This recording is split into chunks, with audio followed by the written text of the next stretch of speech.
105 เมกะเฮิรตซ์รายการต่อไปเป็นรายการพระไตรปิฎกลอยฟ้าดำเนินรายการโดยพันเอกตนะเดชะ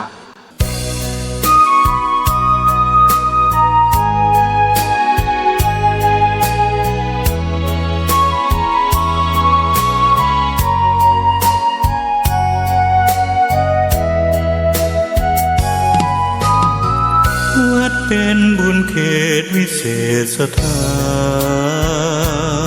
นเหมือนทิพย์วิมานของหมู่ประชาสะอาดรื่นรมด้วยร่มเงาไม้ได้ร่วมศรัทธาสมเป็นศาลาแหล่งพักพิงใจ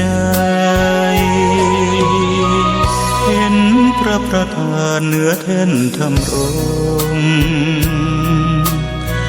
เหมือน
ก็นอบน้อมแด่พระผู้มีพระเจ้าซึ่งเป็นผู้ไกลจากกิเลสตรัสรู้ชอบได้โดยพระองค์เองสวัสดีครับท่านผู้ฟังที่เคารพครับท่านผู้ฟังกำลังรับฟังรายการพระไตรปิฎกลอยฟ้ามีเสนอให้ท่านผู้ฟังทุกวันพุธตั้งแต่เวลา 18 นาฬิกาถึง 19 นาฬิกาดำเนินรายการโดยกระผมบรรเอกธนัทเดชะมีอาจารย์สรภาเดชะเป็นผู้ร่วมรายการวันนี้เราได้นำพระไตรปิฎกฉบับอรรถกถาเล่มที่ 17ในพระสูตรที่ชื่อว่าสติปัฏฐานสูตร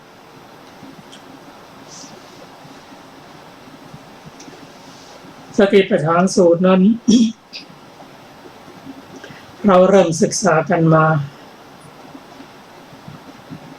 ตั้งแต่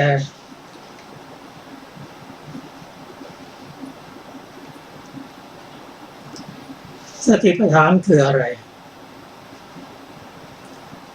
พระองค์ตรัสว่าภิกษุทั้งหลาย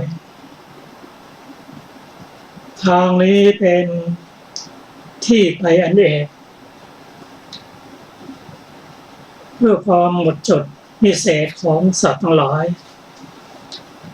เพื่อบรรเทาเสียซึ่งความเศร้าโศกลำพันธ์เพื่อกำจัดเสียซึ่งทุกข์โทมนัสเพื่อมนุษยธรรมเพื่อกระทำมรรคผลให้แจ้งทางนี้คือสติปัฏฐานสติปัฏฐานนั้นเป็นไฉนคือภิกษุย่อมพิจารณาเนืองๆซึ่งกายเวทนาจิตและธรรมเป็นผู้มีความเพียรทำกิเลสให้เราร้อนมีสัมปชัญญะมีสติกำจัดอภิชาและโทมนัสในโลกเสียได้การพิจารณากายนั้น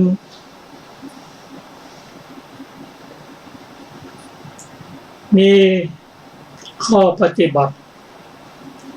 อยู่14หัวข้อหรือ14บทพระบทพระแรกนั้นคืออานาปานบทพระการพิจารณาลมหายใจบทพระที่2นั้นได้แก่อิริยาบถบทพระบทพระที่3นั้นคือสัมปชัญญะบทพระซึ่งเราได้มาถึงจุดนี้คือสัมปชัญญะบทพระเมื่อจบบทพระได้แล้วก็จะเป็นการพิจารณาถึงความเป็นปฏิกูลและความเป็นธาตุและป่าช้า9ตามลำดับ สัมปชัญญะบทพระนั้นเป็นบทพระที่ถ้าเราได้ศึกษาเข้าใจแล้วจะทำให้เราเห็นว่าชีวิตร่างกายนั้นไม่ใช่เป็นตัวเป็นตนของเราเปลี่ยนแนวความคิดจากความเป็นตัวเป็นตนก็ไม่ใช่ตัวไม่ใช่ตนเป็นการละตัวละตนเป็นปัญญาในระดับหนึ่งที่ลดสักยะทิฏฐิเมื่อเราศึกษาไปอานิสงส์ที่ได้รับระหว่างการศึกษานั่นคือความลดตัวลดตนลงได้เท่าไหร่ความเห็นแก่ตัวแก่ตนก็ลดลงเท่านั้นสัมปชัญญะบทพระนั้นเป็นการรู้สึกตัวในการเคลื่อนไหวอิริยาบถย่อยจะเป็นการก้าวไปข้างหน้าถอยไปข้างหลังจะเป็นการเหลียวซ้ายแลขวายืดหดอวัยวะมีแขนมีขาเป็นต้น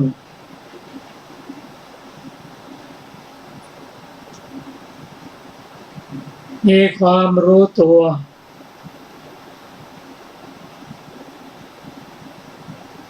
ในการนุ่งห่มเสื้อผ้าและจีวร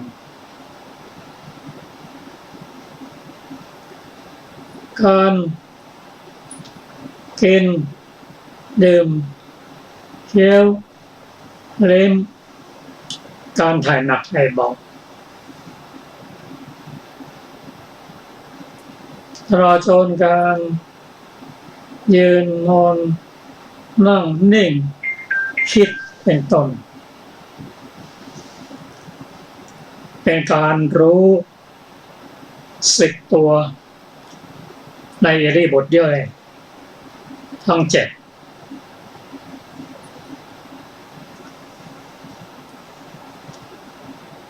กลุ่มที่จะพิจารณาควบคุมในการรู้ตัวตัวพร้อมนี้ก็คือกลุ่มของโสภณเจตสิกประกอบด้วย4ระดับด้วยกันนั่นคือการเคลื่อนไหวอริยบทน้อยทั้ง7นั้นประการที่1จะต้องเห็นประโยชน์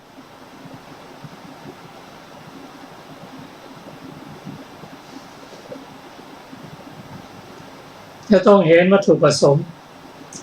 เรียกว่าสาตัทกะสัมปชัญญะมีประโยชน์อะไรในการเคลื่อนไหวอิริยาบถดังกล่าวประการที่2สัพพยะสัมปชัญญะคือการเคลื่อนไหวที่เป็นประโยชน์เป็นการเคลื่อนไหวที่ทำให้เกิด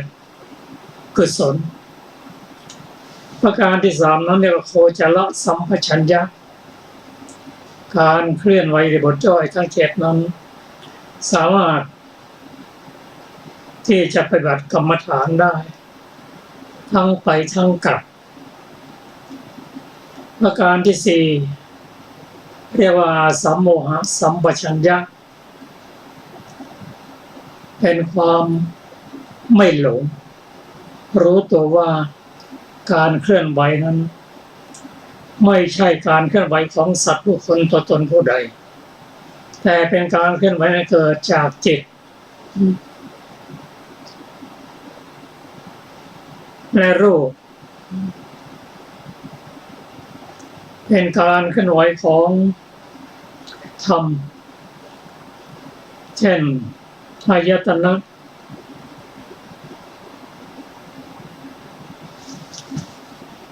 และวิถีจิตมีรายละเอียดมากจะทำให้เราเข้าใจในสัมปชัญญะได้ดีวันนี้เราจะมาศึกษากันถึงการนำกรรมฐานไปและนำกรรมฐานกลับก็หัวข้อที่จะศึกษาวันนี้ก็ขอเชิญอาจารย์ศิลปาค่ะสวัสดีค่ะท่านผู้ฟังทุกท่านวันนี้หัวข้อเริ่มต้นจากภิกษุไม่นำไปไม่นำกลับแต่ว่าจะป่วยกล่าวไปยัยเมื่อภิกษุใดทำวัดปฏิบัติมีประการดังที่กล่าวมาแล้วเดชที่เกิดแต่กรรมจะสำแดงออกจะปล่อยวางอนุปาทินกะสังขารยึดอุปาทินกะสังขารเหงื่อจะไหลออกจากร่างกายจะไม่ขึ้นสู่วิถีทางของกรรมฐานจะป่วยกล่าวไปยัยถึงภิกษุนั้นจะถือเอาบาตรและจีวรจะรีบไปไหว้พระเจดีย์เข้าบ้านเพื่อข้าวยาคูและภิกษาในเวลาที่โคทั้งหลายออกไปหากินนั่นเองได้ข้าวยาคูแล้วไปยังอาสนะศาลาหรือหอฉันแล้วดื่มภายหลังด้วยเหตุเพียงการดื่มข้าวยาคู 2-3 อึกของท่านเหล่านั้นเดชหรือความร้อนที่เกิดแต่กรรมจะปล่อยวาง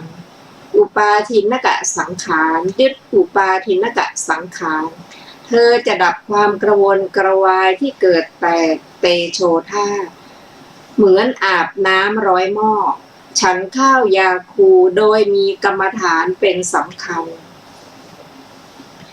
ล้างบาตรและบ้วนปากแล้วมนสิการกรรมฐานในระหว่างภัตตะ เที่ยวไปบิณฑบาตในที่ที่เหลือฉันอาหารโดยมีกรรมฐานเป็นสำคัญตั้งแต่นั้นไปจะรับเอากรรมฐานที่ปรากฏขึ้นติด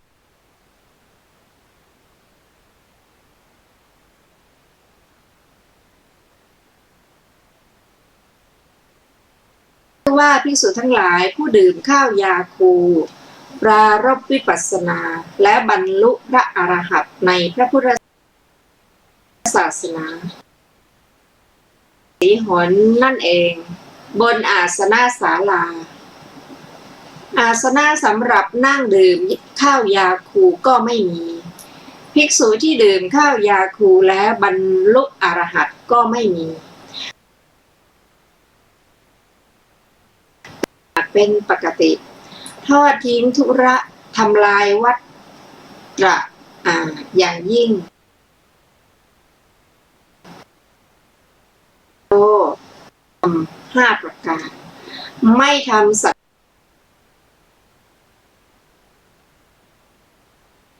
เข้าไปบ้านเพื่อบิณฑบาตเที่ยวคลุกคลีด้วยการคลุกคลีกับคฤหัสถ์ที่ไม่เหมาะสมแล้วฉันแล้วมีบาตรเปล่าออกไปภิกษุนำกลับ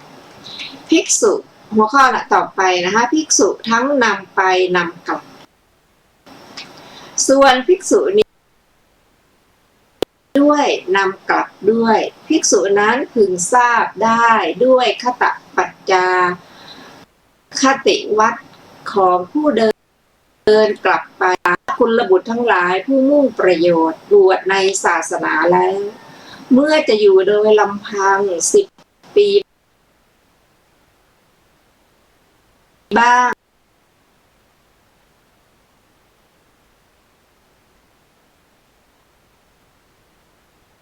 ไว้ว่า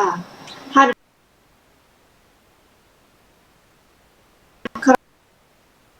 แต่ประสงค์จะพ้นจากทุกข์จึงได้บวชในพระศาสนานี้เพราะฉะนั้นในขณะเดินนั่นแหละท่านทั้งหลายจงข่มกิเลสที่เกิดขึ้นในเวลาเดินในขณะยืนขึ้นในเวลายืนขณะนั่งก็จงข่มกิเลสที่เกิดขึ้นในเวลานั่งในขณะนอนนั่นแหละก็จงข่มกิเลสที่เกิดขึ้นในเวลานอน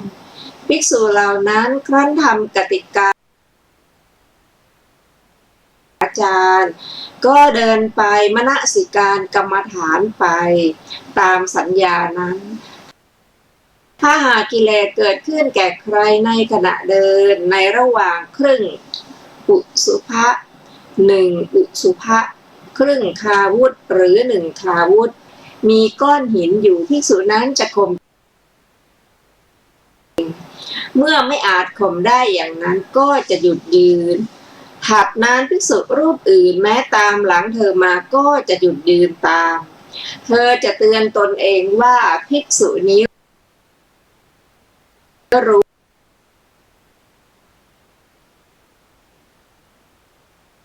สู่อริยภูมินะนั้นเธอจะนั่งถัดนั้น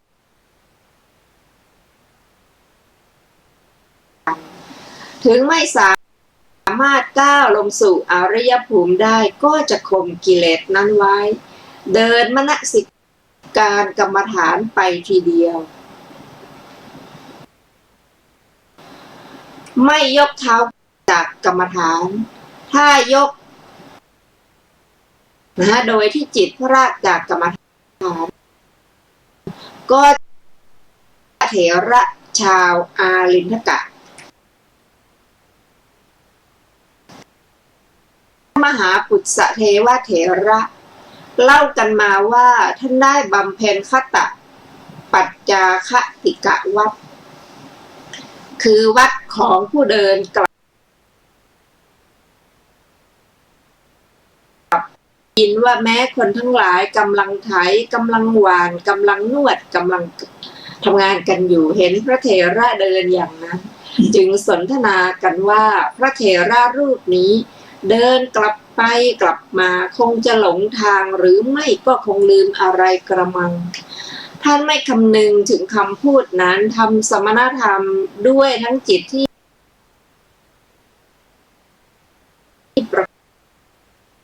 ภายใน20 พรรษาในวันที่ท่านได้บรรลุพระอรหันต์นั้น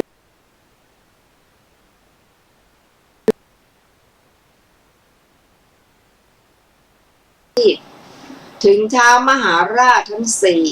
เท้าจักรสักกะจอมเทพและสหบดีพรหมก็ได้พากันมายังที่ทำนุบำรุงท่านและท่านวนวาสีติสมหาเถระเห็นแสงสว่างนั้นแล้วท่านมหาปุษเถระ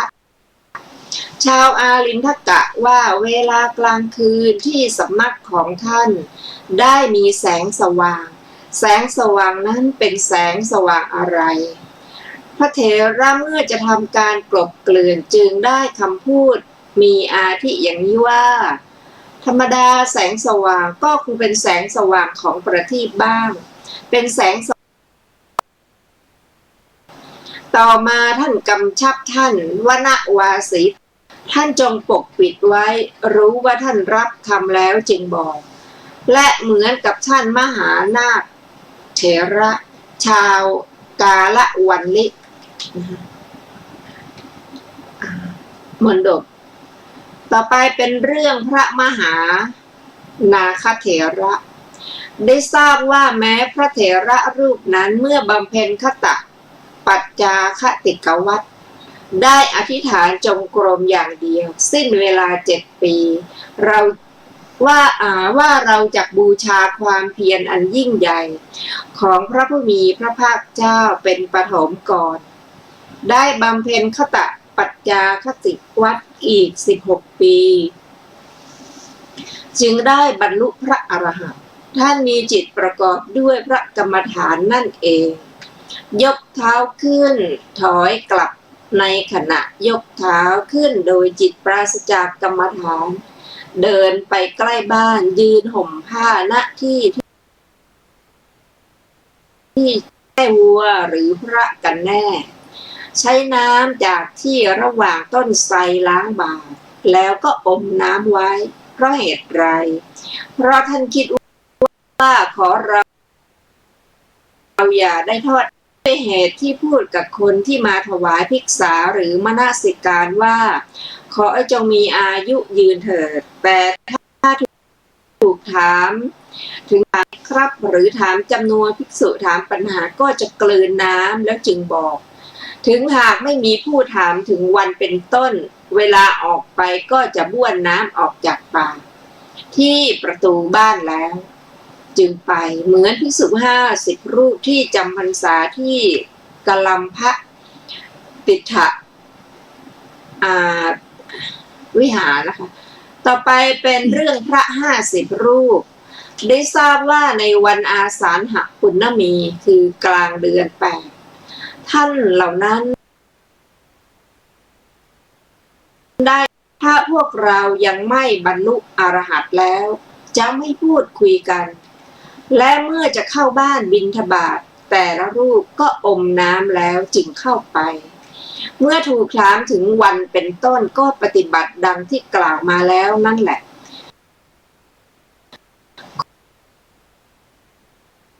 ที่นั้นแล้วจึงคิดกันอย่างนี้ว่าท่านเหล่านี้ไม่พูดเฉพาะกับพวกเราหรืออย่างไรหรือแม้แต่พวกกันเองก็ไม่พูดถ้าหากท่านไม่พูดกันท่านจักวิวาทกันเป็นแน่มาเถิดเราทั้งหลายจักให้ท่านขอขมากันทุกคนจึงพากันไปวัดไม่ได้เห็นพระภิกษุในที่แห่งเดียวกันถึง2 รูปในจำนวนพระ50 รูปต่อมาบรรดาคนทั้งหลายเหล่านั้นผู้มีตาดีก็จะพูดว่าพ่อคุณเอ๋ยคนทะเลาะกันจะไม่มีโอกาสเช่นนี้ลานเจดีย์ลานโพก็กวาดเรียบร้อยไม่กวาดก็เก็บไว้ดีน้ำฉันน้ำใช้ก็จัดไว้เรียบร้อยต่อจากนั้นเขาภายในพรรษานั่นเองแม่ภิกษุ พระภิกษุแม้เหล่านั้นก็บรรลุอรหัตในวันมหาปวารณาจึงปวารณากันด้วยวิสุทธิปวารณา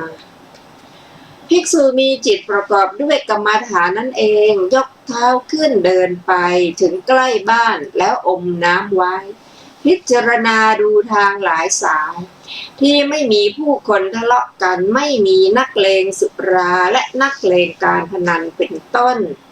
หรือไม่มีช้างดุม้าดุเป็นต้นแล้วเดินไปทางนั้นเหมือนท่านมหานาคดกและเหมือนกับภิกษุผู้จำพรรษาในกลัมพะติถวิหารดังที่พรรณนามานี้เธอเมื่อจะไปบิณฑบาตในบ้านนั้นก็จะไม่เดินเร็วไปที่มีชื่อว่าเป็นธุดงค์สำหรับผู้เดินบิณฑบาตเร็วแต่ว่าเดินไม่โครงกายเหมือนเกวียนบรรทุกน้ำเต็มไปถึงเข้าไปตามลำดับเรือนยืนคอยเวลาพอสมควรเพื่อสังเกตดูว่าเขาประสงค์จะถวายหรือตักบาตรหรือไม่ประสงค์จะถวายรับภิกษาแล้วอยู่ยังวิหารนั่นเองนั่งในโอกาสที่สมควรตามสบายแล้วมนสิการกรรมฐานกำหนดพิจารณาโดยเปรียบเทียบกับน้ำมันหยดเพลาผ้าพันแผลและเนื้อบุตรนำอาหารที่ประกอบด้วยองค์8มาไม่ใช่ฉันเพื่อจะเล่นไม่ใช่ฉันเพื่อจะตกแต่งไม่ใช่ฉันเพื่อจะประดับประดาและฉันแล้วจัดเรื่องเกี่ยวกับน้ำดื่มล้างเสร็จแล้วระงับความลำบากที่เกิดจากอาหารสักครู่หนึ่งแล้วจึงมนสิการกรรมฐานนั่นแหละในเวลาหลังฉันเหมือนกับเวลา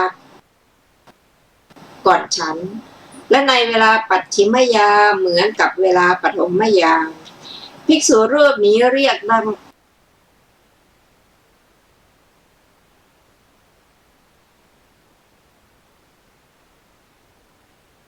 ำไปและนำกลับนี้ถ้าหากมีอุปนิสัยสมบูรณ์ไซก็จะบรรลุอรหัตในปฐมยามนั่นเองถ้าหากไม่บรรลุในปฐมยามต่อไปก็จะบรรลุในมัชฌิมยามถ้าหากในมัชฌิมยามไม่บรรลุไซต่อไปก็จะบรรลุในมรณะสมัยถ้าหากในมรณะสมัยไม่บรรลุไซต่อไปก็จะเป็นเทพบุตรแล้วบรรลุถ้าหากเป็นเทพบุตรแล้วก็ยังไม่บรรลุไซเมื่อพระพุทธเจ้ายังไม่เสด็จอุบัติจะเกิดขึ้นแล้วทำให้แจ้งปัจเจกโพธิญาณถ้าไม่ทำ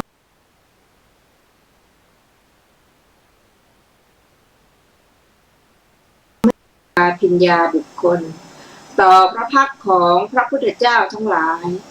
เหมือนพระพาหิยทารุจีริยเถระจะมีปัญญามากเหมือนพระสารีบุตรเถระจะมีฤทธิ์มากเหมือนพระโมคคัลลานะเถระจะเป็นผู้บอกธุดงค์เหมือนพระมหากัสสปะเถระจะเป็นผู้มีทิพยจักษุเหมือนพระอนุรุทธเถระจะเป็นพระวินัยทรเหมือนพระอุบาลีมันตานีบุตรเถระ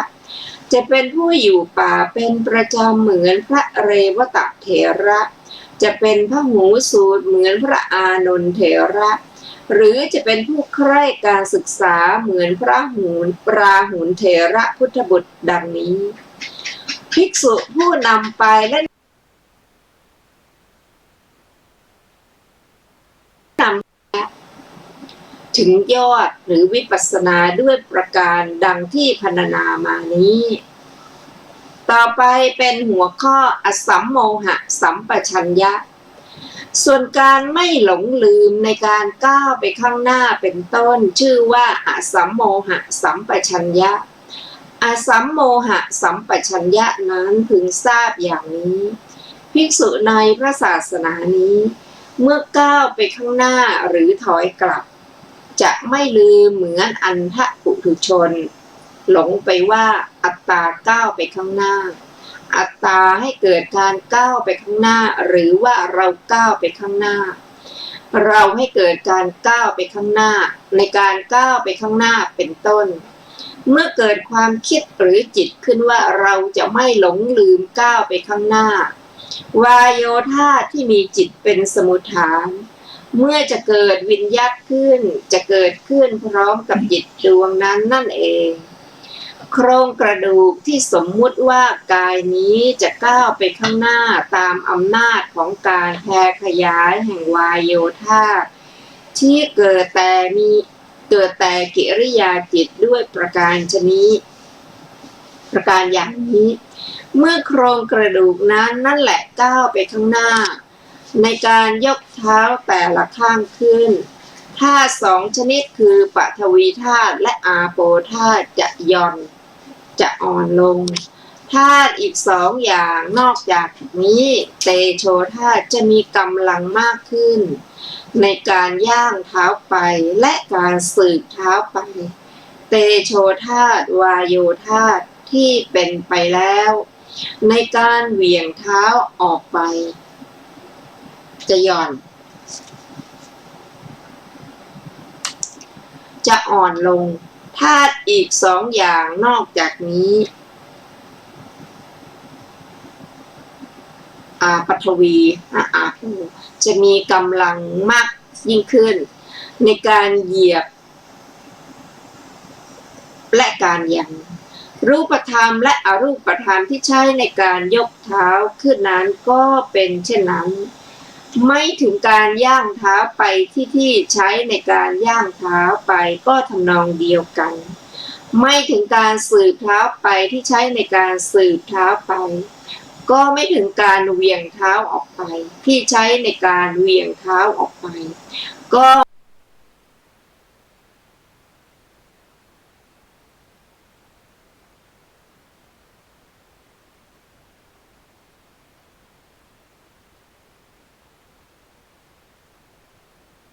เปาะแปะเหมือนเมล็ดงาที่โยนลงในกระทะที่ร้อนในเรื่องนั้นจะมีใครคนหนึ่งก้าวไปหรือจะมีการก้าวไปของใครคนหนึ่งเล่าความจริงว่าโดยปรมัตถ์แล้วคือการเดินของธาตุเท่านั้นการยืนการนั่งการนอนก็ของธาตุไม่ใช่ของใครเพราะว่าในส่วนนั้นๆจิตดวงอื่นเกิดดวงอื่นดับพร้อมกับรูปเป็นคนละดวงไม่ใช่ดวงเป็นระลอกฉะนั้นดังนี้แหละความไม่หลงในการก้าวไปข้างหน้าเป็นต้นดังที่พรรณนามานี้ชื่อว่าอสัมโมหะสัมปชัญญะดังนี้แหละเป็นอันจบอธิบายว่าเป็นผู้ทำความรู้ตัวในการก้าวไปข้างหน้าและการถอยกลับก็การมองไปข้างหน้าชื่อว่าอาโลติกะการแลส่งในคำว่าอาโลกิมองไปตามอนุทิศทิศเฉียงชื่อว่าวิโลติกะการแลซ้ายแลขวามีอิริยาบถแม้อย่างอื่นอีกชื่อว่าการก้มลงการเงยขึ้นและการหันไปมาโดยการมองข้างล่างมองข้างบน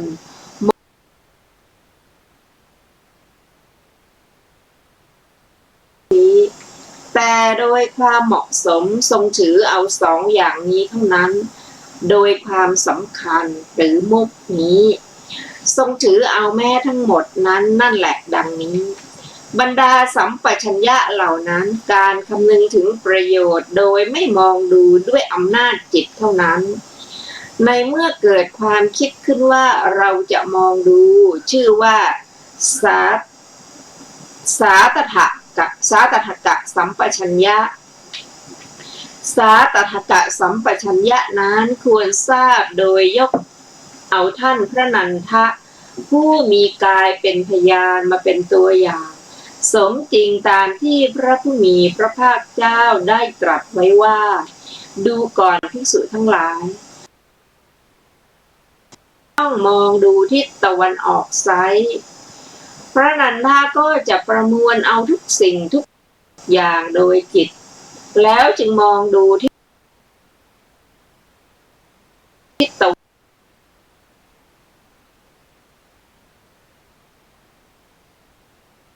ลามกจักไม่ท่วมทับเรา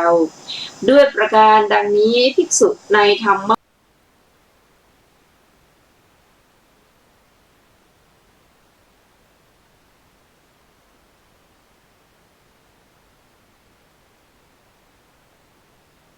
ทั้งหลายได้ทิศเบื้องบนทิศเบื้องต่ำและทิศเฉียงทั้งหลายไซร้พระนันทาก็จะประมวลเอาทุกสิ่งทุกอย่างโดยจิต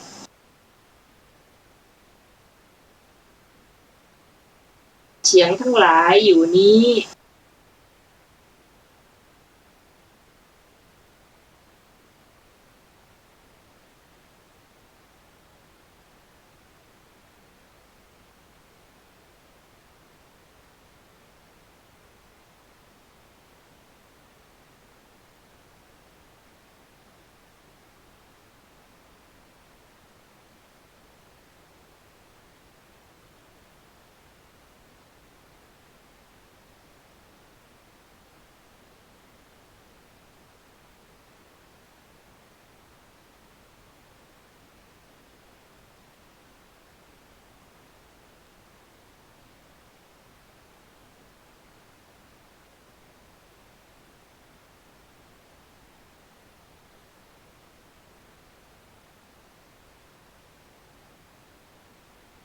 โดยการเห็นพระเจดีย์ที่ได้กล่าวมาแล้วในตอนต้นเป็นต้นเถิด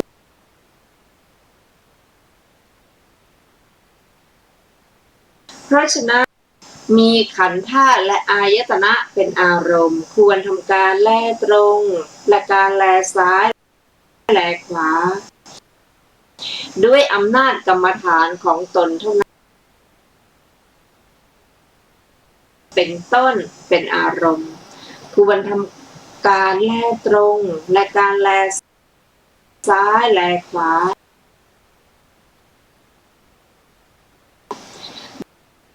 ในภายในชื่อว่าเป็นผู้แลตรงและแลซ้ายแลขวาไม่มี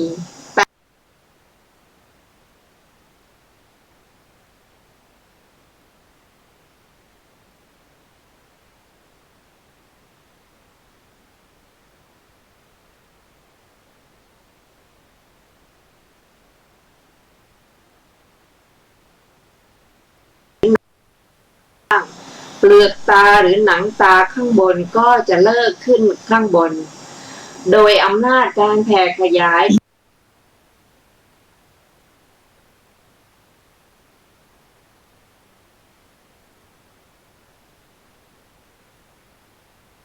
กลไกต่อจากนั้นไปจักขุวิญญาณจะเกิดก็ความรู้ตัวดังที่พรรณนามานี้ชื่อว่าอสัมโมหะสัมปชัญญะในอธิการแห่งสัมปชัญญะทราบอสัมโมหะสัมปชัญญะแม้ด้วยอำนาจเป็นมูลปริญญาตุกะหรือเป็นแขกและเป็นตาวะก่อนอื่นควรทราบอสัมโมหะสัมปชัญญะด้วยอำนาจมูลปริญญาดังต่อไปนี้ภวังค์จิต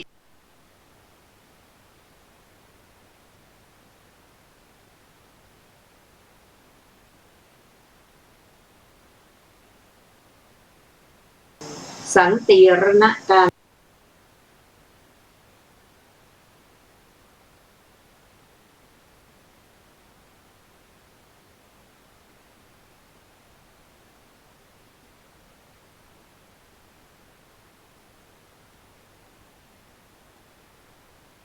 คือ เป็นเหตุแห่ง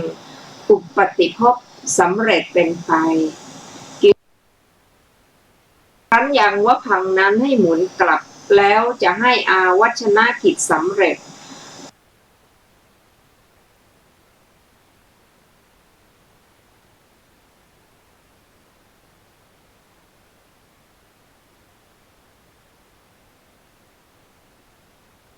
กิจ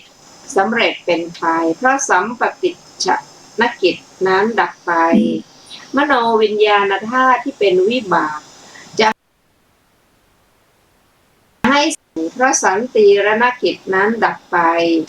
มโนวิญญาณธาตุที่เป็นกิริยาจะให้วอฏพนกิจสำเร็จเป็นไปพระวอฏพนกิจนั้นดับไปชวนะจะลั่นไป7 ครั้งบรรดาชวนะทั้ง7นั้น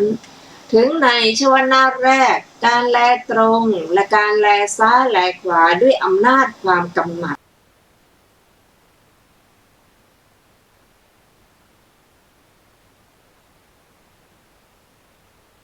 ก็ดีในชวนะที่7ก็ดีก็จะไม่มีแต่เมื่อวิถีจิตเหล่านี้แตกดับไปแล้วด้วยอำนาจจิตดวงแรกจนถึงจิตดวงสุดท้ายเหมือนทหารในสนามรบการแลตรงและการแลซ้ายแลขวาด้วยอำนาจความกำหนัดเป็นต้นว่านี้เป็นหญิงนี้เป็นชายก็จะมีพึงทราบอสัมโมหะสัมปชัญญะด้วยอำนาจเป็นมูลปริญญาในอิริยาบถบัพพะนี้ดังที่พรรณนามาก่อน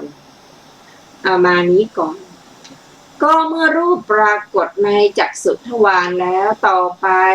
อจากภวังคจรณะหรือภวังค์ไหวไปเมื่อวิถีจิตมีอาวัชนะเป็นต้นเกิดขึ้นแล้วดับไปด้วยอำนาจทำกิจของตนให้สำเร็จในเป็นเหมือนชายที่เป็นแขกของวิถีจิตมีอาวัชนะเป็นต้นที่เกิดขึ้นก่อนหรือมาเยี่ยมถึงประตูคือตาจักขุทวารที่เท่ากับเป็นเรือนแม้เมื่อวิถีจิตมีอาวัชนะเป็นต้นไม่กำหนัดไม่ขัดเคืองไม่ลุ่มหลงในจักขุทวารที่เท่ากับเป็นเรือนของอาวัชนะเป็นต้นชวนะนั้นจะกำหนัดจะขัดเคืองจะลุ่มหลงก็ไม่ถูกเหมือนกับชายที่เป็นแขกเข้าไปขออะไรบางอย่างที่เรือนคนอื่นเมื่อเจ้าของบ้านนั่งนิ่งจะทำการบังคับก็ไม่ถูกฉะนั้นพึงทราบอสัมโมหะสัมปชัญญะโดยเป็นเสมือนแขกดังที่พรรณนามานี้อันหนึ่งจิตมีโวฏพนะเป็นที่สุดที่เกิดขึ้นในจักขุทวารเหล่านี้จะแตกดับไปในที่นั้นๆนั่นแหละพร้อมกับสัมปยุตตธรรมจะไม่ประจวบกันเลยเพราะฉะนั้นจิตนอกนี้จึงเป็นไปชั่วคราวเท่านั้นในข้อนั้นผู้ศึกษาควรทราบอสัมโมหะสัมปชัญญะโดยความเป็นไปชั่วคราวอย่างนี้ว่าในเรือนหลังเดียวกันเมื่อคนตายกันหมดแล้วคนเดียวที่ยังเหลืออยู่ซึ่งธรรมดาก็จะตายไปอีกในไม่ช้าเหมือนกันชื่อว่าจะยังมีความร่าเริงในการฟ้อนและการร้องรำเป็นต้นไม่ถูกฉันใดเมื่ออาวัชนะจิตเป็นต้นที่สัมปยุตแล้วในทวารเดียวกันแตกดับไปในที่นั้นๆนั่นเองแม้ชวนะจิตที่ยังเหลืออยู่ซึ่งก็จะมีการแตกดับไปเป็นธรรมดาในไม่ช้าเหมือนกันชื่อว่าจะยังมีความร่าเริงอยู่ด้วยอำนาจความกำหนัดความขัดเคืองและความลุ่มหลงไม่ถูกแล้วฉะนั้นเหมือนกันก็อีกอย่างหนึ่งพึงทราบอสัมโมหะสัมปชัญญะนี้โดยการพิจารณาขันธ์อายตนะธาตุและปัจจัยดังต่อไปนี้อธิบายว่าในคำว่าขันธ์เป็นต้นนี้ทั้งจักษุทั้งรูปชื่อว่ารูปขันธ์การเห็นชื่อว่าวิญญาณขันธ์การเสวยอารมณ์ที่สัมปยุตด้วยวิญญาณขันธ์นั้นชื่อว่าเวทนาขันธ์ความจำได้หมายรู้ชื่อว่าสัญญาขันธ์ ธรรมมีผัสสะเป็นต้นชื่อว่าสังขารขันธ์ในพระขันธ์เหล่านี้มาประจวบกันเข้าการแลตรงและการแลซ้ายแลขวาจึงปรากฏเมื่อการแลตรงและการแลซ้ายแลขวาปรากฏอยู่ด้วยอำนาจเบญจขันธ์นั้นแล้วจะมีใครสักคนมาแลตรงจะมีใครสักคนมาแลขวาเล่าอีกประการหนึ่งจักษุชื่อว่าจักขายตนะรูปชื่อว่ารูปายตนะการเห็นชื่อว่ามนายตนะสัมปยุตตธรรมทั้งหลายมีเวทนาเป็นต้นชื่อว่าธรรมายตนะในเพราะอายตนะนั้นในพระอายตนะสี่เหล่านั้นมาประจวบกันอย่างนี้นั่นแหละการแลตรงและการแลซ้ายแลขวาจึงปรากฏเมื่อการแลตรงและการแลซ้ายแลขวาปรากฏด้วยอำนาจอายตนะสี่อยู่นั้นแล้วจะมีใครสักคนมาแลตรงจะมีใครสักคนมาแลซ้ายแลขวาเล่าอีกประการหนึ่งจักษุชื่อว่าจักขุธาตุรูปชื่อว่ารูปธาตุการเห็นชื่อว่าจักขุวิญญาณธาตุเวทนาเป็นต้นที่สัมปยุทธ์ด้วยจักษุวิญญาณธาตุนั้นชื่อว่าธรรมธาตุในพระธาตุแปดเหล่านี้มาประจวบกันอย่างนี้การแลตรงการแลซ้ายแลขวาจึงปรากฏเมื่อการแลตรงและการแลซ้ายขวาปรากฏด้วยอำนาจธาตุสี่อยู่นั้นแล้วจะมีใครสักคนมาแลตรงจะมีใครสักคนมาแลซ้ายแลขวาอีกประการหนึ่งจักษุเป็นนิสยปัจจัยรูปเป็นอารมณปัจจัยวชนะเป็นอนันตรปัจจัยสัพมนันตรปัจจัยอุปนิสยปัจจัยนัตถิปัจจัยและวิคตะปัจจัยอาโลกะหรือแสงสว่างเป็นอุปนิสยปัจจัยเวทนาเป็นต้นเป็นสหชาตปัจจัยในพระปัจจัยเหล่านั้นประจวบกันอย่างนั้นการแลตรงและการแลซ้ายแลขวาจึงปรากฏเมื่อการแลตรงและการแลซ้ายแลขวาปรากฏด้วยอำนาจปัจจัยอยู่นั้นแล้วจะมีใครสักคนมาแลตรงจะมีใครสักคนมาแลซ้ายแลขวาเล่าพึงทราบอสัมโมหะสัมปชัญญะแม้โดยการพิจารณาขันธ์อายตนะธาตุและปัจจัยในการแลตรงและแลซ้ายแลขวานี้ดังที่พรรณนามานี้แหละบทว่าสัมมินชิเต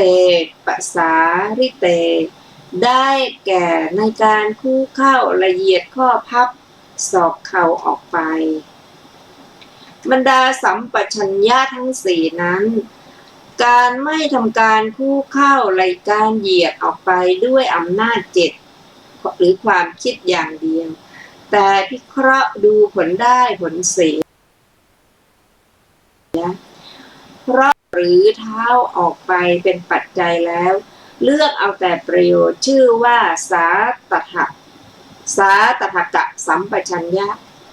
ในการคู่เข้าละเอียดออกไปนั้นพึงทราบการพิเคราะห์ถึงผลเสียอย่างนี้ว่า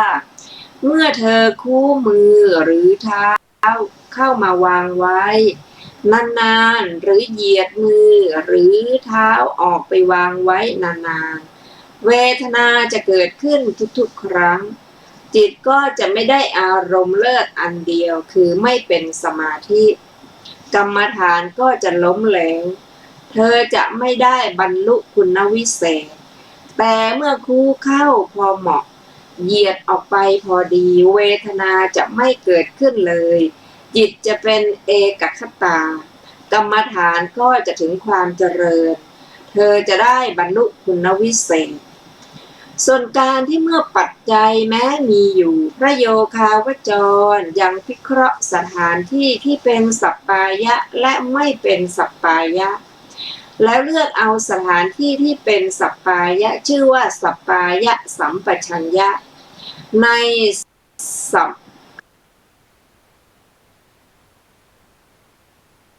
ต่อไปนี้ ทราบว่าภิกษุหนุ่มๆพากันสวดมนต์ที่ลานพระเจดีย์ใหญ่เบื้องหลังของภิกษุเหล่านั้นภิกษุณีสาวๆกำลังฟังธรรมกันในจำนวนภิกษุเหล่านั้นภิกษุหนุ่มรูปหนึ่งเหยียดมือออกไปถูกกายภิกษุณีแล้วได้กลายเป็นคฤหัสถ์ไปเพราะเหตุนั้นนั่นเองภิกษุอีกรูปหนึ่งเมื่อเหยียดเท้าออกไปเหยียดไปที่ไฟไหม้ถึงกระดูกอีกรูปหนึ่งเหยียดไปที่จอมปลวกท่านถูกงูพิษกัดอีกรูปหนึ่งเหยียดไปถูกด้ามกรดงูเห่าปีแก้วกัดท่านเพราะฉะนั้นเมื่อจะเหยียดเท้าก็อย่าเหยียดไปในที่ไม่เป็นสัปปายะนั้นควรเหยียดไปในที่เป็นสัปปายะนี้เป็นสัปปายะสัมปชัญญะในอิริยาปถบัพพะนี้ส่วนโคจรสัมปชัญญะควรแสดงด้วยเรื่องพระมหาเถระ ท่านผู้ฟังที่เคารพครับสัมปชัญญะนั้น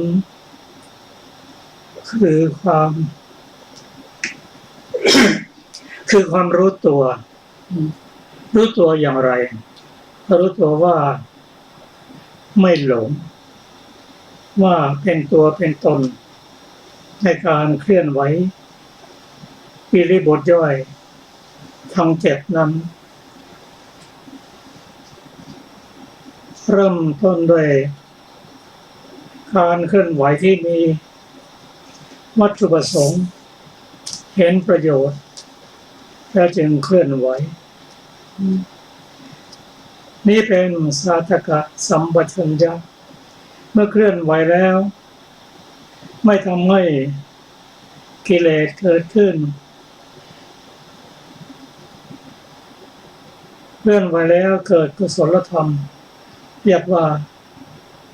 สัพพยะสัมปชัญญะส่วนโคจรสัมปชัญญะนั้นคือกรรมฐานที่ได้ตั้งไว้ได้แบบเป็นประจำวันจะทำอะไรก็มีกรรมฐานต่อเนื่องกันไปเพียงแม้จะหยุดพักเมื่อทำกิจอย่างหนึ่งเสร็จแล้วก็นำกรรมฐานนั้นปฏิบัติต่อประการที่สี่นั้นอาสัมโมหะสัมปชัญญะนั้นโดยการไม่หลงว่าเป็นตัวเป็นตนแต่อย่างไรก็ตามในการอธิบายพระสูตรนี้ที่ว่าไม่ใช่ตัวไม่ใช่ตนนั้นเพราะเป็นเรื่องของจิตเจตสิกเป็นเรื่องของอายตนะเป็นเรื่องของขันธ์เป็นเรื่องของมูลปัญญาคือวิถีจิตไม่ใช่ตัวไม่ใช่ตนก็พระสูตรนี้เป็นการนำหลักวิชาการทางพระพุทธศาสนามาศึกษากันก็จะต้องปฏิบัติบ่อยๆศึกษาบ่อยๆความเข้าใจจึงจะมีขึ้นในการปฏิบัตินั้นถ้าภิกษุปฏิบัติตามแล้วอกุศลธรรมก็จะไม่เกิดขึ้นกุศลธรรมก็จะเจริญเราจะศึกษากันในรายละเอียดในวันพุธหน้าค่ะสำหรับวันนี้รายการพระไตรปิฎกลอยฟ้าก็หมดเวลาลงแล้วนะคะในวันพุธหน้าเราจะมาศึกษาตัวอย่างของโคจรสัมปชัญญะเรื่องพระมหาเถระนะคะวันนี้ก็ขอบคุณทุกท่านที่ร่วมศึกษาด้วยกันนะคะวันนี้ก็ลาไปก่อนค่ะสวัสดีค่ะสวัสดีครับ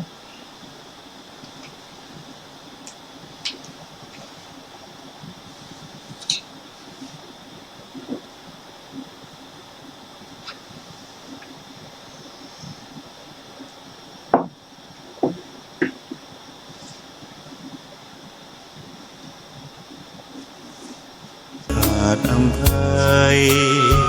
แผ่ทำจุนเจืออุเพื่อเราพ้องปัดป้องปวงภัยขอน้อมดวงใจ